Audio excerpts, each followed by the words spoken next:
Hey YouTube, Dawson Rider here, and it's finally time to talk about Kamen Rider 01, the series. This is going to be my review for the premiere, as well as the second episode, because I was late doing this, because like everything happened the week 01 came out, because the actual toys came out, and then Megazord toys came out, so everything just kept getting pushed to the point where it was so close to episode 2, I'm like, I might as well sort of review it, almost like a two-parter, and it kind of worked out in a way, in terms of some parts kind of felt like it was a two-parter in terms of Aruto's journey. But let's get started. I'm going to kind of try to go in order where I talk more about each episode individually, but there might be some cross-talk with that. But, episode 1. Okay. I thought it was very solid. Honestly, I thought both episodes were solid. Anyway, until next time. I really liked both episodes a lot. I definitely have some nitpicks and some concerns as per usual. But I really enjoyed it. I like a lot about the setup. I really like the style of the show. It's got a really sleek style to it. It's funny because I've heard a couple people say it reminded them of X-Aid.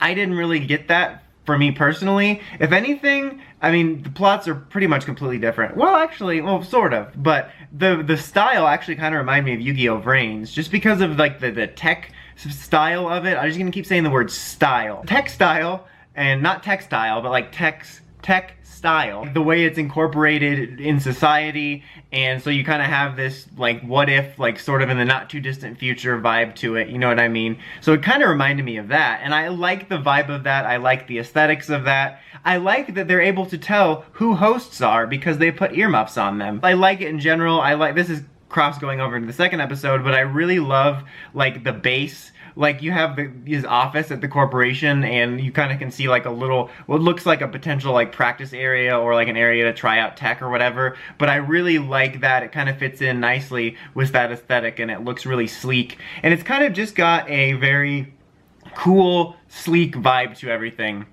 which I really enjoy. And they skipped the theme song for both beginning episodes. Like, it kind of just goes right into the title card, and then they play it at the end. I don't know if that'll be permanent. That would often happen in X8, oddly enough, and I've seen it happen in other series when they want to make sure they have a certain amount of things they want to get done, so they get rid of the theme song for more plot, and then they put it at the end, and it actually worked because I actually like the theme song. I mean, I was gonna say I kind of like that they skip it because I listened to it once and then I always skip it. Ain't nobody got time for that. I actually really like the theme song. But I wanted to draw attention to the fact that it was fitting in both scenes, because it played during the final fight in episode 1, and in episode 2 it played in his I'm the CEO scene, and so I like that it fit. If they keep doing that, or if they do that ever, they have to play it in a scene where it fits. Because in X8 a couple times, it fit, where I'm like, okay, that was cool. It was a cool fight scene, the theme song kicked in, it was cool. But then there was like a scene where a dude was like, I don't know if he was killed or if he was just severely injured, like he's sitting there and he's like in pain on the ground bleeding, and the theme song's like, pam, pam, pam, pam. I like the setup. I mean, it's very generic in a lot of ways. It's basically the plot of iRobot, if we're being honest. But it still has enough that I'm interested in it, and I'm interested to see what happens with everything. As far as the first episode goes, I thought I mean, most Toku pilots, Rider or Sentai, are usually rushed. And this isn't necessarily the exception, but I actually thought it was fairly well paced. It kind of firmly established, like, okay, this is what the world's like, here's our character, and it sort of led you into the Rider stuff, but it obviously could have been stretched out over 2 episodes, because I do prefer 2-episode pilots, or just hour-long ones. But in general, I thought it was one of the least rushed for me. Like, I never felt it to be too clunky in its execution, so I was pretty happy with the way it worked and the way that it introduced everything. And one detail I appreciated, I want to say it before I forget it, is when he first transformed, it was really cool. He his brain gets transported wirelessly to the satellite, where basically time moves very slow, and so in the 5 seconds or whatever it takes the monster to attack him, he can learn the basics of the system. And I thought that was a really cool way of explaining why he would know how to do certain things. He still wasn't proficient. In both episodes, he was like stumbling a couple times. Speaking of him, Aruto, our protagonist, I definitely mixed on him. I was very worried at the beginning of the episode because he did not make a good first impression for me. He's one of those loudmouth Toku characters a lot of the time where like comedy is just shouting things and showing your teeth, and like when he gets serious he's got that grating like I'm gonna protect Smiles, except like it sounds less creepy like than that, you know what I mean? And he does that comedy bit and I don't find it funny at all, and I'm tired of like obnoxious loudmouth protagonists that just shout about Smiles at your face. So he didn't make a good first impression. But over the course of the first 2 episodes, he did have moments where I quite liked him. And I thought that he had, like, legitimately nice character moments. You kind of got a feel for what his motivations are, which is to make people smile. Which is, I mean, it's the most generic writer motivation. But it's a lot more relatable than I want to be a good dictator. Frickin' Sogo, hate that guy. So you get the vibe for that, and then he's gonna, after he becomes 01, to protect people, and he wants to protect this little park area that brings smiles to people, that he's thinking, oh, okay, I can bring smiles to people in other ways by protecting them and ensure that what they love is protected, and dreams and all that stuff. He had some decently genuine moments where I could actually get behind his character, and it didn't feel too bad, and like, I liked a couple of the moments he had, like with, in the second episode, with Mamoru, I believe was the name of the security guard host, that he was thanking and stuff, and so I think that he actually had some genuine human moments, so we'll see how it goes. My hope is that his actual character moments override the annoying bit enough where he becomes likable, but I'm happy that it wasn't just all annoying, because I was very concerned about that, but I wound up liking him okay, because my fear with those type of characters usually is they become a cartoon where their whole character is their bit, and so that they don't feel like an actual human being, but he actually had human moments in the episodes, which I thought was nice.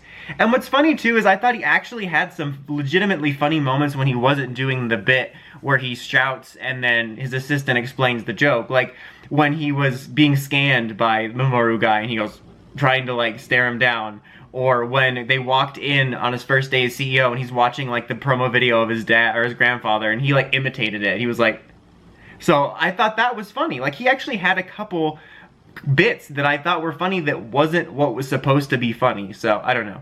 But I feel like I went on too long about that. But bottom line is, I do kind of like him, but we'll have to see because it's right on the edge there for that type of character that can become annoying. As far as other characters go, you have Vulcan and Valkyrie. We haven't gotten to know Valkyrie very much. Vulcan is Will Smith, basically, where he hates the robots, he doesn't want anything to do with them, and you can see where this is going a mile away. He'll eventually form a friendship with one, or come to his senses, or whatever, but he's very one-track mind, and we basically get from some flashback that in this event that happened long ago, basically Aruto and Vulcan saw it from different perspectives, where Aruto's dad protected him, so he's like, okay, these humanoid hosts, Humagears, can be good, but Aruto's like, or not Aruto, I just said Aruto. Vulcan's like, oh no, they're all bad, they destroyed the city. So you can see exactly where that's going, but we sort of got both of their perspectives, but we don't really have Valkyries. The only thing we have for Valkyrie is that she's just like a solid cop. Like, she seems to be by the book, you know, confident. She doesn't seem to be too imbalanced one way or the other, like death to all Humagears or not. So I'm hoping her pension is next episode, so I'm definitely hoping we get a little bit of her perspective. I don't expect her to have a third perspective, having been a kid at that event, but who knows. But I just would like to get a bit of a feel for her motivation, since we got that for the other characters. But I like both of them so far, and even though we don't have a whole lot for her, I do like what we've seen so far of her. Like, I'm not annoyed by her or anything like that, and I think that she has potential, so long as we find out, like I said, something more unique about her. You have the assistant character, whose name I'm forgetting at the moment. I'll learn it eventually by episode 47, but I like her so far for, you know, what her purpose in the show is at the moment. You have, like, the CEO guy that, it's all filled with cliches, like the CEO guy that's a little bit suspicious, that thought he was going to take over, but then he didn't, and so he's kind of in the background being mad. He could go one of two ways. He could end up being a straight villain somehow, or he could end up sort of coming around to Aruto and becoming like a frenemy. Like, there's a bunch of different cliche ways it'll go, we'll have to see. I really like the way the villains work, because I think it's kind of an interesting twist on the writer monster of the week, where you'll have either a human turning into it, or a human with a contract, where it's like I keep wanting to say Roymute, a host citizen that's turned into them, and to the monster of the week, and I like the sounds for it and the similar to the technology. And I like that the two main hacker villain guys, their base seems to be at that destroyed city, unless I got that wrong, but at a destroyed city, and I think that's really cool. And then it sort of sets up this mystery also of like what exactly caused the hosts to attack years ago when they destroyed that city. It's probably going to be something like either it was these hacker guys, or like somebody related to that organization or something like that. So, you know, a way to exempt the robots from blame, basically. I think it would be more interesting if we found out not in a way that makes the robots evil, but like maybe it was the robots, like maybe it was just a glitch. Something happened, like it was a glitch because they were an earlier model, or maybe there was a villain robot. Like I think it would be more interesting and less cliche rather than like, oh, there's no way these Roimids are evil, you're just being a robot racist. I think it would be more interesting to sort of frame it like, just like with humanity, there's good and there's bad. So maybe there was actually some evil hosts that have nothing to do with the hackers. I think that would be a little bit more interesting, but we'll have to see. Like I said, a lot of it's very cliche, but I think that it's got enough to keep me hooked, and I like the style. The fight scenes were all really cool. Everything looked really nice. The suits looked really nice. The fight scenes were really nice. I love the sounds even more now. I think that Zero One's Henshin sequence, effect-wise, is a little bit extra. I mean, he already insta-transformed in episode 2, so we probably don't have to worry about that too much, but I am bothered a little bit by it being so extra, but Vulcan's is freaking sick. Like, he punches a bullet and it's like an Iron Man transformation. That's one of the coolest Henshin sequences I've ever seen. That was freaking awesome. I hope the Valkyries is similar. I really like that a lot. But I think that's pretty much it. I think I've covered all the bases of what I wanted to talk about. I'm not sure if I'm going to do weekly or 2 weekly for a while. We'll see how I feel and see what episode content brings, like what's worthy of being talked about. But so far, I really, really enjoyed these 2 episodes. I think that definitely some hiccups with some of the humor and stuff, but I think it's got a solid plot laid down, a slick style. It was very fun and easy watch. I never felt bored or anything like that. I would give both episodes a solid 8. I liked them a lot. Hopefully they can keep this up. Anyway, that's about it for this one. Until next time, don't forget to like, comment, subscribe, and climb the steps and ring that bell so you get notifications from my videos. Thanks guys, Dawson Rider, signing out.